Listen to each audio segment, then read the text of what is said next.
A luta entre a engenhosidade das equipes e os legisladores da Fórmula 1 é interminável, especialmente quando se trata de um aspecto importante do projeto dos carros. É uma área onde a combinação de possíveis ganhos de desempenho e a dificuldade de fiscalização criam boas oportunidades para as equipes, já que as leis da física dificultam muito esse controle. O último ponto de tensão nesse interminável cabo de guerra da FIA contra as equipes é uma diretiva técnica que entra em vigor no Grande Prêmio de Singapura e pode influenciar a segunda metade da temporada. A razão disso são as carenagens flexíveis. Quem acompanha a Fórmula 1 já está familiarizado com as controvérsias que frequentemente cercam as asas flexíveis. Não é o caso de impor uma regra clara e fiscalizar com tolerância zero. Isso não vai funcionar. Essa é uma das questões mais problemáticas que os legisladores da Fórmula 1 enfrentam. A carenagem flexível é proibida na Fórmula 1 há muito tempo. Essa proibição consta do artigo 3.2.2 do Regulamento Técnico. Esse artigo afirma que todos os componentes aerodinâmicos ou partes da carenagem que afetam o desempenho aerodinâmico do carro devem estar rigidamente presos e imóveis em relação ao seu quadro de referência definido no artigo 3.3. Para quem não sabe, o artigo 3.3 define toda a carenagem que faz parte da massa suspensa do carro. O artigo 3.2.2 diz ainda que, além disso, esses componentes devem constituir uma superfície uniforme, sólida, dura, contínua e impermeável em todas as circunstâncias. A FIA criou uma série de testes de flexão sob carga com equipamentos especiais que são realizados nos fins de semana de corrida. Eles aplicam uma força específica e considerável em um determinado local e avaliam o nível de flexão. Mas mesmo que a flexibilidade da carenagem obedeça às regras prescritas pelo regulamento técnico, é possível driblar esse teste, já que não se pode aplicá-lo em todas as peças do carro. Os testes de carga são muito úteis para impor o regulamento, mas é a regra geral sobre rigidez que realmente importa. Só passar nos testes não basta para provar que o carro está dentro das regras. No entanto, a FIA reconhece que é inevitável haver alguma flexibilidade sob carga. Como nada pode ser inteiramente rígido, é impossível produzir asas e assoalhos que cumpram a lei à risca. A pressão aerodinâmica aumenta ao quadrado da velocidade. A carga sobre a carenagem é enorme. Se as peças não flexionassem pelo menos um pouco, estariam sujeitas a quebras ou seriam pesadas demais. Esse grau de liberdade é inevitável e cria uma área cinzenta. A FIA precisa ter alguma tolerância, mas ela não pode ser medida nem declarada explicitamente. É preciso permitir uma pequena margem de manobra sem deixar que as equipes abusem. Gostem ou não gostem, as leis da física são assim. É por isso que de vez em quando surgem controvérsias sobre carenagens flexíveis. A FIA melhorou gradativamente os métodos de verificação ao longo dos anos. Desde 2021, ela utiliza imagens de vídeo que usam pontos pintados nas asas traseiras para medir a flexibilidade delas. Também faz inspeções físicas e pode verificar em detalhes o projeto de todas as peças. Mas as equipes também ficaram mais espertas. Todo pequeno grau de liberdade é explorado ao máximo. Novas tecnologias e designs cada vez mais engenhosos possibilitam a criação de asas e bordas de assoalho que se enquadram nas últimas diretrizes, mas não no que a FIA pretende.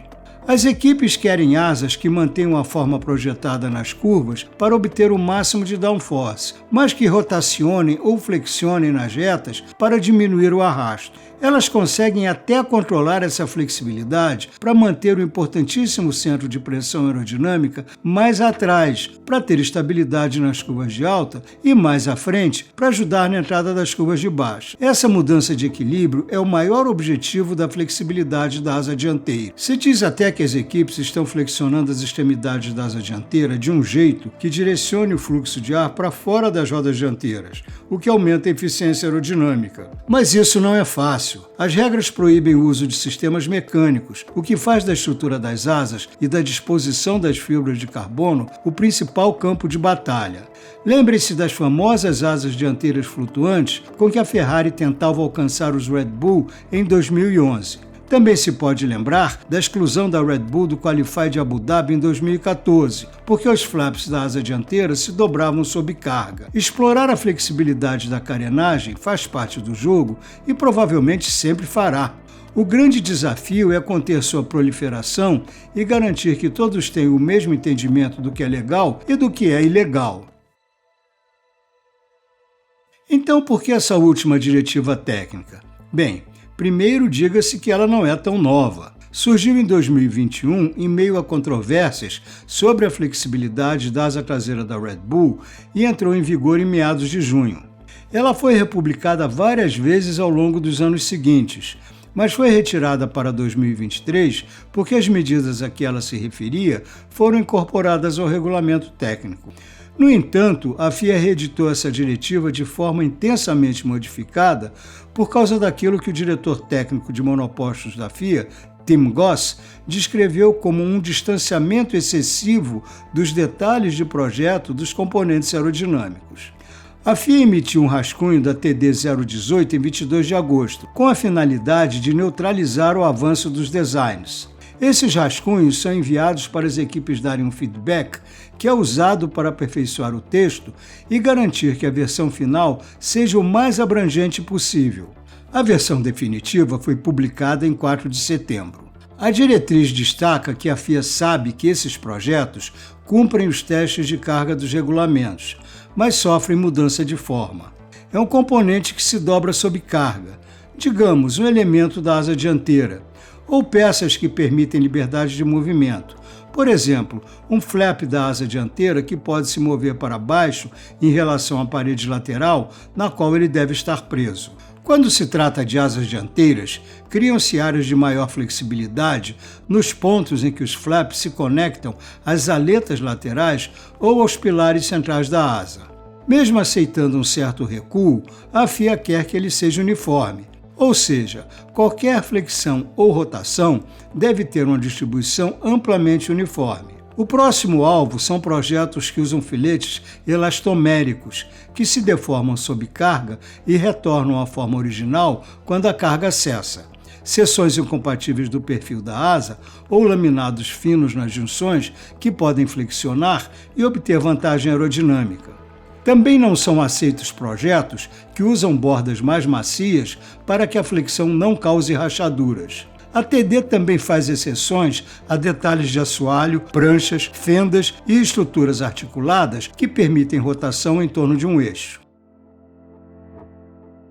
A grande pergunta é se a diretiva técnica vai afetar as disputas nas últimas corridas desse ano. O chefe da equipe Mercedes, Toto Wolff, disse brincando que talvez a Red Bull, de repente, fique meio segundo mais lenta. Mas Wolff disse, com toda razão, que isso depende de quem está explorando mais o potencial das asas flexíveis. Ele citou o retrocesso da Aston Martin no início da temporada, que tem sido atribuído ao fato da FIA ter reforçado a vistoria das carenagens flexíveis ainda antes da diretriz técnica. A Aston Martin sempre se recusou a comentar se teve que fazer alterações nesta temporada, só insiste que o carro sempre foi legal. É bem possível que todos os times tenham que mudar pelo menos alguma coisa. Poucos dão detalhes, mas Dave Robson, chefe da dinâmica veicular da Williams, confirmou que sua equipe terá que fazer pequenos retoques nos assoalhos. O chefe da Red Bull, Christian Horner, disse que isso não afeta a sua equipe, mas citou alguns bicos emborrachados